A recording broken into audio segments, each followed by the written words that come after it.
எங்க வீட்ல நான் ஒரே பொண்ணு, என்னோட ஹஸ்பண்ட் வீட்ல அவரு ஒரே பையன். நாங்க 2 பேருமே கவர்மெண்ட் ஜாப் தான் பண்ணிட்டு இருந்தோம். நான் டீச்சரா இருந்தேன். அவரு ஒரு கவர்மெண்ட் ஆபீஸ்ல ஆபீசரா இருந்தாரு. எங்க 2 பேத்துக்கும் ரொம்ப வருஷம் குழந்தையே இல்ல. குழந்தை வேணும் அப்படிங்கிறது எங்களோட ரொம்ப ஆசையா இருந்துச்சு. பணம் நிறைய இருக்கு, பதவி இருக்கு. ஆனா குழந்தை இல்ல அப்படிங்கிறது பெரிய வலி. கல்யாணம் ஆகி 10 வருஷம் கழிஞ்சு ஒரு ஆண் குழந்தை பிறந்துச்சு. ரொம்ப வருஷம் கழிஞ்சு பிறந்த குழந்தை அப்படின்னு பால் ஊட்டி சீராட்டி எங்களால எவ்வளவு நல்லபடியா வளர்க்க முடியுமோ அந்த அளவுக்கு நல்லபடியா வளர்க்கும். என் பையன் ரொம்ப ஒழுக்கமான பையன். வீட்டை விட்டு தேவையில்லாம வெளியில போக மாட்டான். கெட்ட ஃப்ரெண்ட்ஷிப், கெட்ட சகவாசம் இல்ல. அந்த அளவுக்கு ஒரு நல்ல பையன். என்னையும் சரி அவங்க அப்பாவையும் சரி ரொம்ப நல்லா பார்த்துப்பான். எங்களோட பையன் தான் எங்களோட உலகம்னு சொல்லிட்டு வாழ்ந்துட்டு இருந்தோம். என் பையனை நல்ல முறையில படிக்க வச்சு அவன் இப்போ டாக்டரா இருக்கான். என்னோட பையனோட கல்யாணத்துக்கு அப்புறம் ஒரு 2 வருஷம் கழிஞ்சு என்னோட கணவர் இறந்துட்டாரு. அவரும் அவரோட ஒர்க்ல இருந்து ரிட்டையர்ட் ஆயிட்டாரு. நானுமே ரிட்டையர்ட் ஆகி 2 பேருமே ரிட்டையர்ட் ஆகி தான் வீட்டுல இருந்தோம். நாம வச்சிருக்கிறது ஒரே பையன் அப்படின்னு தேடி தேடி போய் ஒரு பொண்ணு பார்த்து கல்யாணம் பண்ணிட்டு வந்தோம். கல்யாணத்துக்கு அப்புறம் கொஞ்சம் கொஞ்சமா என்னோட பையனோட ஆட்டிடியூட் எல்லாமே மாற ஆரம்பிச்சு. வசதி எல்லாம் வேண்டாம், நல்ல ஒரு குடும்பம், நல்ல ஒரு பொண்ணு கிடைச்சா போதும் அப்படின்னு நாங்க 100 சவரன் நகை போட்டு எங்களோட மருமகளுக்கு கல்யாணம் பண்ணிட்டு வந்தோம். போதுமான வசதி நம்மகிட்டயே இருக்கு,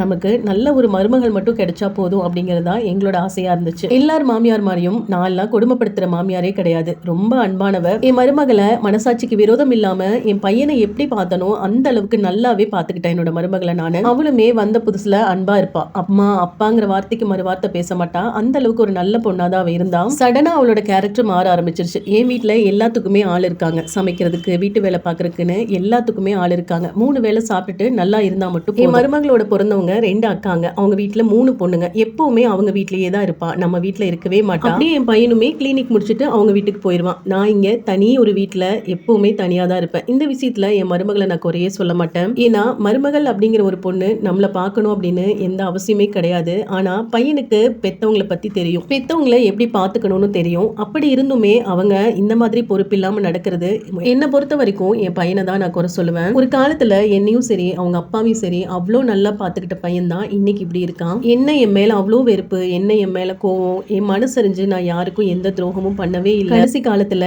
எல்லாம் இருந்தும் என் கணவர் இந்த பூமியை விட்டு போயிட்டாரு. ஆனா என்னோட மகன் இந்த பூமியிலேயே தான் இருக்கான். ஆனா என்னை விட்டு பிரிஞ்சு தூரமா போயிட்டான். இங்க நிறைய மருமகள்களை கொடுமை பண்ற மாமியாருங்கள் எத்தனையோ பேர் வந்து ஸ்டோரியில சொல்றதை நான் பார்த்திருக்கேன், கேட்டிருக்கேன். ஆனா என்ன மாதிரி அனுபவிச்சுட்டு இருக்கவங்களும் இங்க நிறைய பேர் இருக்கத்தான் செய்யறாங்க. எனக்கு ஒரு பேத்தியுமே இருக்கா. ஆசையா இருக்கும் அவளை தூக்கி கொஞ்சலான்னு. ஆனா என்கிட்ட விடவே மாட்டாங்க. இந்த வாழ்க்கை வேண்டவே வேண்டாம், என்னோட மரணம் எப்ப வரும் அப்படின்னு காத்து வாழ்ந்துட்டு இருக்கேன். யாரா இருந்தாலும் நாம என்ன பண்றோமோ அதுதான் நம்மளோட வாழ்க்கையில திருப்பி பிரதிபலிக்கும். ஒருத்தருக்கு நம்ம கொடுக்கிற வலியும் வேதனையும் அது ஒரு நாள் திருப்பி நமக்கே தான் வரும். நன்மையோ தீமையோ எது செஞ்சாலும் அதோட பிரதிபலனை நம்ம இந்த பூமியிலேயே அனுபவிச்சுட்டு தான் சாக போறோம். இது இன்ஸ்டாகிராம்ல ஒரு அம்மா பையனுக்காக ஷேர் பண்ண சொன்ன ஸ்டோரி. இது அவங்களுக்கு நீங்க என்ன சொல்ல விரும்புறீங்களோ அது கமெண்ட்ஸா கன்வே பண்ணுங்க.